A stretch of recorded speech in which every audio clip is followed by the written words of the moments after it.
20 साल पहले एक झूठे रेप केस में फंसाकर विष्णु तिवारी को जेल में डाल दिया गया। आजीवन कारावास की सजा सुनाई। लेकिन 20 साल बाद इलाहाबाद हाई कोर्ट ने पाया कि विष्णु तिवारी निर्दोष हैं, तो रिहा कर दिया गया।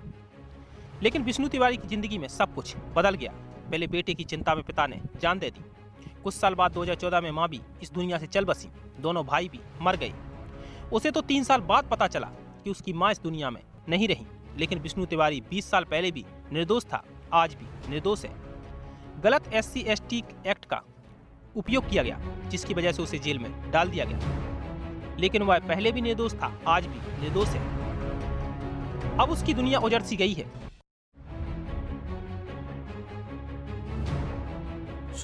फर्जी फंसाया गया था, उनको पैसा मिला था, सरकार से भी पैसा मिला था, दूसरी पार्टियों ने, दूसरे लोग बागों ने उनको पैसा दिया था। कुछ लोग जो हमारे विरोधी थे, जमीन जागा के मतलब विरोध में रहते थे, उसे फंसाया गया था केवल पैसों के चक्कर में।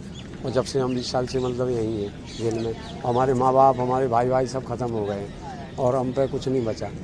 तो हमारे वकील सब खा गए। रिकवरी भरी थी ज़मीन बेच के, वो भी पूरे पैसा खा गए, वकील भी, रिकवरी का भी।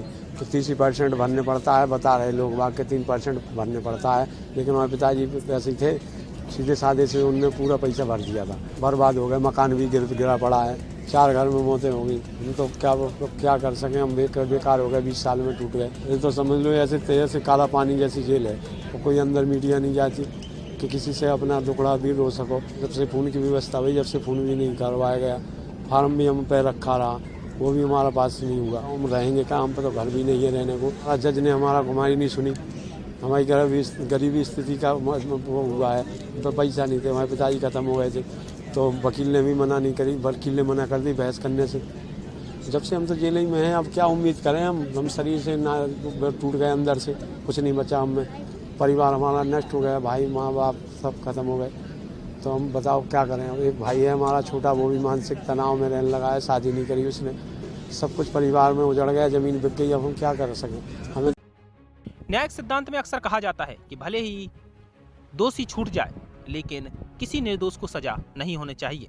रेप के झूठे आरोप में जेल की सजा काटने के 20 साल बाद अब हाईकोर्ट ने विष्णु तिवारी को बेकसूर करार दिया है। लेकिन अब उसकी दुनिया में कुछ बचा नहीं है। कहते हैं एक केस किसी की भी जिंदगी बर्बाद कर सकता है, और यहाँ विष्णु तिवारी की जिंदगी पूरी तरह से बर्बाद हो चुकी है। उत्तर प्रदेश के ललितपुर में रेप के झूठे के आरोप में जेल की सजा काटने के 20 साल बाद अब हाईकोर्ट ने विष्णु तिवारी को बेकसूर करार दिया है।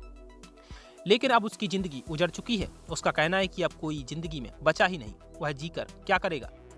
जेल में जानवरों जैसा बर्ताव किया गया, ना कभी फोन करने दिया गया और ना ही घर वालों को चिट्ठी लिखने दी गई। विष्णु कहते हैं कि मर के उसने इस उम्मीद में 20 साल काट दिए कि कभी न कभी वो परिवार वालों से मिलेगा। लेकिन माँ बाप पहले ही बेटे के दुख में इस दुनिया से चले गए। इसके बाद भाई, वह तो हरा भरा परिवार छोड़कर गया था, लेकिन अब उसके परिवार में कोई नहीं है। SC/ST एक्ट का दुरुपयोग करके उसे फंसाया गया। 20 साल वो जेल में डाला रहा।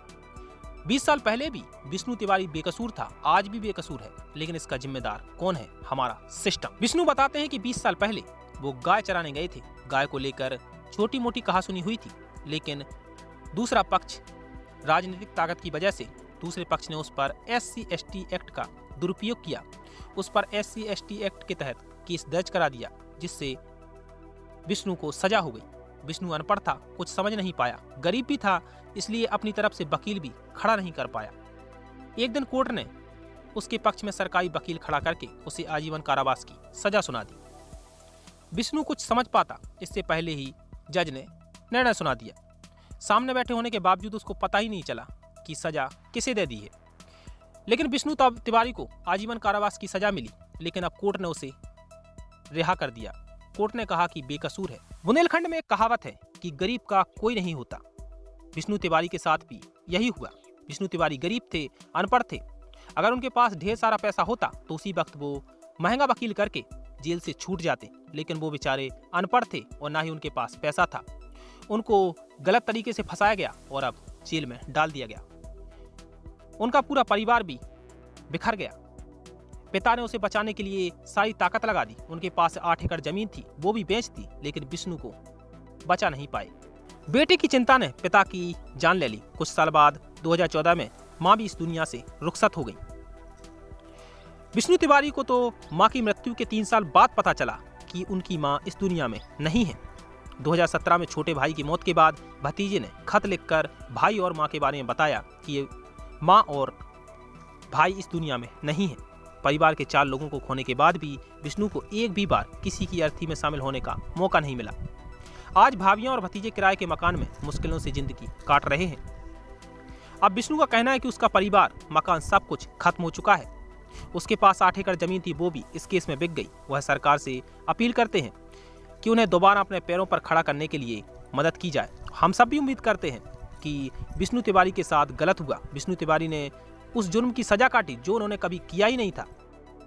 दोस्तों, इस वीडियो में इतना ही। देश दुनिया की तमाम खबरों के लिए हमारे चैनल को सब्सक्राइब करें। शुक्रिया।